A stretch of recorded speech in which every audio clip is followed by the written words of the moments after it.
ख़वातीन रिजर्वेशन कानून में तरमीम के लिए आइन 131वीं तरमीम बिल जुमेरात को लोकसभा में वोटिंग की तकसीम के बाद पेश किया गया।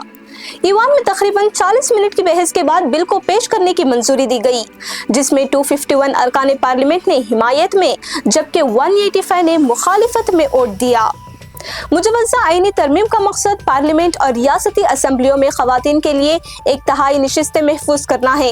अगर ये तरमीम नाफिज होती है तो लोकसभा में ख़वातीन की नुमाइंदगी मौजूदा तकरीबन 14% से बढ़कर तकरीबन 1/3 हो जाएगी।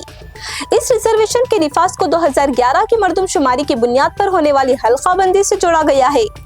इस अमल के तहत लोकसभा की नशिस्तों की तादाद 543 से बढ़कर तकरीबन 850 तक पहुंच सकती है। इस तजवीज़ के साथ 2 दीगर बिल भी पेश किए गए, जिनमें डिलिमिटेशन बिल और यूनियन टेरिटरीज लॉज तरमीम बिल शामिल है। हुकूमत का कहना है कि ख़वातीन रिजर्वेशन को नाफिज करने के लिए हल्का बंदी जरूरी है, ताहम अपोजिशन जमातों ने इस पर खदशात जाहिर किए हैं। अपोजिशन ने इल्जाम लगाया है कि इस अमल से शुमाली रियासतों में नशिस्तों में इजाफा हो सकता है, जिससे हुक्मरान बीजेपी को फायदा पहुंच सकता है, जबकि जुनूबी रियासतों की नुमाइंदगी कम हो सकती है। कई अपोजिशन जमातों ने हल्का बंदी की तजावीज़ की मुखालिफत की है, अगरचे वो ख़वातीन रिजर्वेशन की हिमायत करते हैं।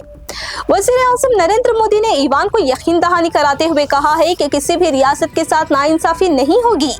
इन्होंने कहा कि वो जमानत देते हैं कि किसी रियासत को नुकसान नहीं पहुंचेगा और किसी भी रियासत के लिए नशिस्तों का तनासुब तब्दील नहीं किया जाएगा। इन्होंने ये भी कहा कि इस कानून साज का क्रेडिट लेने के लिए दीगर जमातें आज़ाद हैं।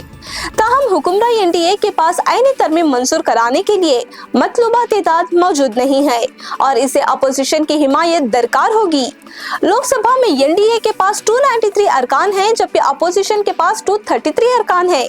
अगर तमाम अरकान मौजूद हों और वोट दें तो 2/3 अक्सरियत के लिए 360 वोट दरकार होंगे।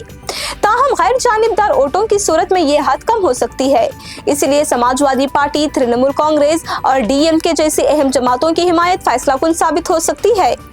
राज्यसभा में एनडीए के पास 141 अरकान हैं, जबकि अपोजिशन के पास 83 अरकान हैं और बिल की मंजूरी के लिए 163 वोट दरकार होंगे।